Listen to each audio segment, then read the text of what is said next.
Hello tout le monde et bienvenue sur ce nouveau colobar. C'est un colobar qui est sous le signe des colos en cours et terminé de ces 2 dernières semaines. J'en ai pas fait non plus énorme, mais j'en ai quand même quelques-uns à vous montrer. Donc écoutez, c'est parti, on va regarder ça. Alors, j'ai d'abord réalisé ce colo dans le Haus Malreise de Christel Vogels.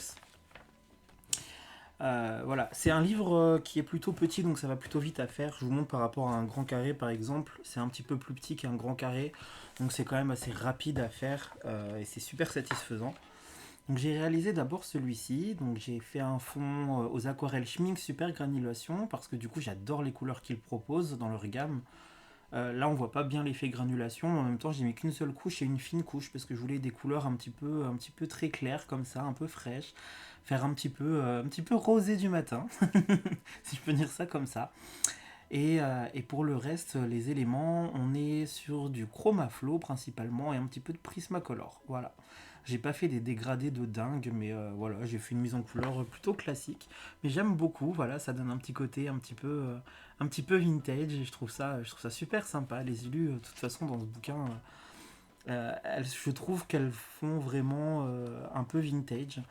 Ça me rappelle un petit peu du coup Clara Markova sur certains points, notamment les personnages. Je trouve que ça fait un petit peu Clara Markova. Mais voilà, ce genre de page avec des petits animaux, les enfants, et tout ça, tout ça. On est sur un monde un petit peu onirique, féerique, comme ça. Ça me fait penser un petit peu à du Clara Markova. Mais j'aime beaucoup, j'aime beaucoup. Donc voilà pour celui-là. Et ensuite, j'en ai réalisé un deuxième, très rapide également, avec un fond cette fois-ci du coup Derwent Graphitint pour obtenir, je voulais en fait que ce soit comment dire, un peu kaki, un peu passé comme ça, toujours un petit peu vintage, je sais pas, ça me fait vraiment penser à l'enfance ce bouquin et au côté un peu vintage. Donc voilà pour le fond, j'ai rajouté un petit peu, comme je vous ai déjà montré, comme d'habitude, j'ai utilisé un petit lumeau color blanc ici pour faire des petits ronds comme ça donne un petit truc en plus, on va dire. Et pour le reste des éléments, c'est du chromaflow. Voilà, c'est que du chromaflow en fait. C'est un 100% chromaflow. Pareil, pas des dégradés de foufou, mais c'est simple comme ça, j'aime bien. Je n'ai pas utilisé 50 000 couleurs, voilà, je suis resté dans des couleurs vertes, roses, violettes. Voilà, j'ai adoré.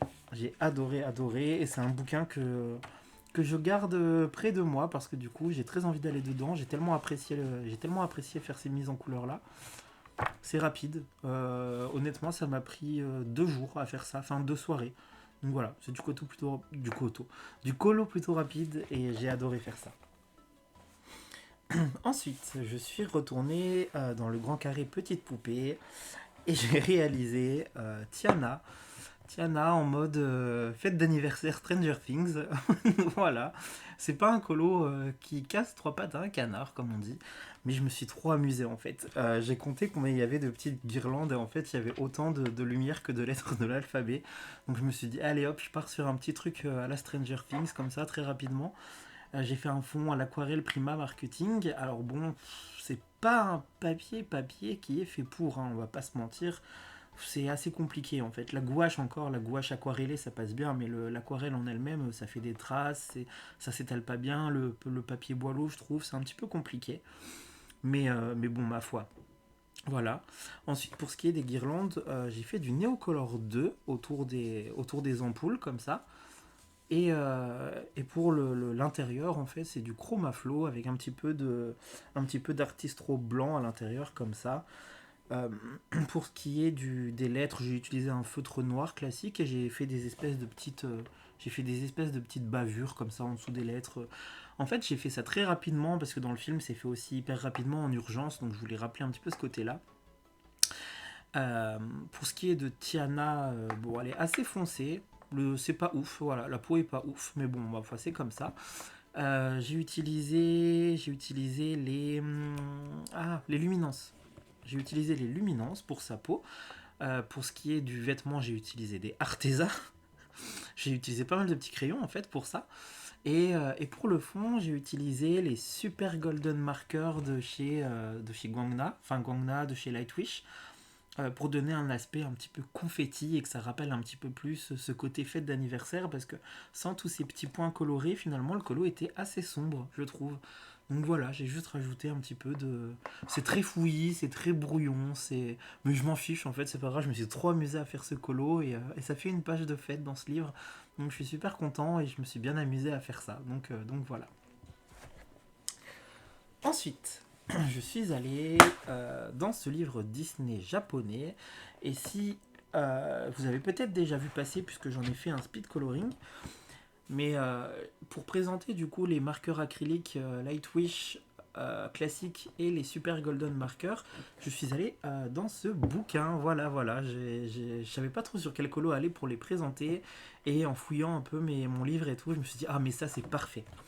Donc en fait, j'ai fait mon fond au Neocolor 2, dans le sens où j'ai appliqué mes couleurs, c'est-à-dire que là, par exemple, j'ai mis du Neocolor de vert, du Neocolor jaune, là un peu de rouge, du bleu, etc., avec un bleu foncé tout autour. J'ai tout aquarellé et en fait, ça m'a fait une base de couleurs. Et ensuite, je suis venu m'amuser à travailler mes feux d'artifice du coup au marqueur acrylique en point de pinceau, donc c'était hyper agréable et c'était la première fois que j'utilisais des feutres acryliques point de pinceau, donc j'ai beaucoup apprécié. Et j'ai utilisé également des super golden markers pour ajouter des petites touches de brillance un petit peu partout sur le colo, voilà. Et ensuite j'ai utilisé de la gouache blanche pour faire plein de petites projections comme ça fait un petit côté étincelle, petit côté étoilé, j'aime trop, voilà, je me suis trop amusé à faire je me suis beaucoup trop amusé à faire ce feu d'artifice, en vrai j'ai passé un super moment à faire ça, ça m'a pris 2 jours aussi quand même à faire, mais ma foi, je me suis éclaté. Et pour ce qui est des bâtiments noirs, comme ça, je les ai fait en noir en mode ombrage. À la base, il y avait plein de petites fenêtres, mais je me suis pas dit, allez, tiens, je fais les fenêtres. Je me suis dit, on est la nuit, les lumières sont censées être éteintes quand il y a un feu d'artifice. Je sais que souvent, c'est comme ça que ça se passe, on éteint tout. Donc j'ai juste fait des ombres avec des bâtiments avec les marqueurs acryliques, toujours de chez Lightwish, comme ça. J'ai adoré. C'est hyper fun à faire. Trop, trop cool. J'ai adoré. Ensuite, je suis allé dans le Flower Mandala de chez Coloria pour faire du coup une vidéo sur leur marqueur à alcool. Et j'ai réalisé cette petite couronne de fleurs, voilà, toute simple, toute sympa. Euh, je savais que ça allait pas être trop trop long à faire, d'ailleurs j'ai même pas fait de fond ici autour. J'ai trouvé que voilà, comme ça se suffisait. Je trouvais que le colo suffisait à lui-même comme ça. Pour ce qui est du centre ici, du coup j'ai utilisé les aquarelles super granulation de chez Schmink. Toujours en une seule couche. Voilà, une seule couche, histoire de donner un petit fond assez léger, assez clair, pour que les éléments autour ressortent. Et donc j'ai utilisé les feutres à alcool de chez Coloria partout, partout, partout sur tous les éléments. Et ensuite j'ai utilisé du crayon de couleur pour faire des ombres. Donc voilà, j'ai fait des dégradés dans les feuilles et ensuite j'ai pris un crayon, j'ai pris un luminance vert par exemple et j'ai fait un petit peu de crayon pour faire un peu d'ombre comme ça.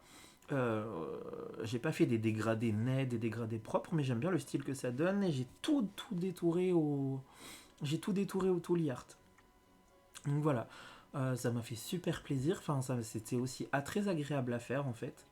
Donc voilà, c'est un coloriage que j'ai beaucoup apprécié et les feutres à alcool sont vraiment très très bien. Je vous l'avais déjà dit, mais du coup je ne garde plus que ces feutres à alcool sur mon bureau. Donc voilà. Voilà pour ça. Et enfin, du coup, je vais vous montrer 2 encours. Alors, d'abord, dans ce livre Disney japonais, j'ai 7 encours-ci. J'ai fait toutes mes bases au Albrecht Dürer, que ce soit les fleurs, l'eau, les pierres, l'herbe ici. J'ai utilisé de l'Albrecht Dürer, je sais pas trop comment on dit. Et, euh, Et en fait, ensuite, je suis en train d'ombrer avec des Prismacolor. Et en fait, ce qui est sympa, c'est que par exemple, pour toutes les fleurs ici, je n'ai pas fait d'ombre sur toutes les pétales. C'est-à-dire qu'il y a des fleurs où j'ai laissé du Albrecht Dürer. En fait, vous voyez, cette fleur-là, là, par exemple, j'ai laissé telle quelle avec le Albrecht. Il y a certaines fleurs que j'ai ombrées avec du Prismacolor, avec des violets et des roses différents, pour donner un peu de contraste, un peu de voilà. Comme ça, je trouve ça sympa. Et j'ai commencé à ombrer mes pierres qui sont assez foncées, mais Oh, ça va, c'est pas très grave, ça donne un petit peu de contraste. Et c'est pareil, je prends un crayon de couleur gris foncé, et puis je colorie comme ça un peu à la va-vite dessus. Et ça laisse en dessous le. Enfin, ça laisse apparaître un peu d'Albrecht Dürer aquarellé, donc je trouve ça plutôt sympa. Je vais faire la même chose pour l'herbe, je vais refaire de l'herbe, et puis pour l'eau également. Pour l'eau, j'ai fait quelques reflets roses comme ça, un petit peu en mode les fleurs de cerisier se reflètent sur l'eau. Et ici pour le sol, j'utilise des Tooly Art pour colorier les pétales à peu près dans les mêmes couleurs que là. Donc voilà, c'est plutôt cool à faire. Je pense que Mini, je vais partir avec des couleurs traditionnelles. Je pense que je vais lui faire une tenue. Ah, j'hésite entre une tenue rouge ou une tenue bleue. Je sais pas. J'hésite. Je me dis que le rouge, ça peut bien s'accorder du coup avec les fleurs. Que le bleu, ça va peut-être être. Ah, je sais pas. Je sais pas. Je réfléchis à ça, mais en tout cas, je suis là-dessus aussi en ce moment. Et enfin, dans ce livre japonais aussi, dans le Moko, hop, oui j'ai commencé ça, mais c'est pour tester un petit peu, les calours sur ce papier. Puisque du coup, j'ai entamé cette double page qui touche bientôt à sa fin, qui est une page 100% calour, au calour 520. Tout est fait au calour 520 avec un petit peu de marqueur acrylique pour détourer les éléments, pour faire un petit peu de fleurs, des petits points, des petits trucs comme ça pour donner un effet un petit peu peinture à ce colo. Et pour le fond, je suis en train d'utiliser les crayons pastel sec de chez Calour. Voilà, pour avoir un rendu très pastel comme ça, vraiment en mode ciel bleu. On est vraiment sur un colo en mode fleur bleue, un petit peu à l'eau de rose, mais un peu féerique aussi à la fois. Mais je trouve ça je trouve ça trop sympa. Donc je suis super content. Voilà, je passe du bon temps en tout cas sur ce colo, malgré qu'il soit long. Donc je le fais en plusieurs fois. Voilà pour ça. Je m'amuse bien. Bon après voilà l'herbe est un petit peu l'herbe est très claire et un petit peu jaunie. Mais bon, ça passe. Ça passe, ça donne des couleurs un peu différentes. Et en plus, j'ai pris un marqueur acrylique qui est un peu vert d'eau, comme ça, un peu vert d'eau gris. Au final, j'aime bien quand même le résultat, donc j'en suis pas mécontent en soi. Donc voilà pour ça. Voilà pour ces 2 petites semaines de colo. Il n'y a pas d'achat, parce que du coup, j'ai suffisamment craqué ces derniers temps. Donc il n'y a pas d'achat, et que du colo. Et voilà, donc on est sur un petit colo bar en mode format court, un peu comme au début des colo bars. Mais ça me fait super plaisir du coup de vous montrer un petit peu ce que j'ai pu faire ces 2 dernières semaines. Donc voilà, moi je vais vous laisser ici. Je vous souhaite de passer une très bonne semaine et je vous dis à très vite, à bientôt. Ciao ciao.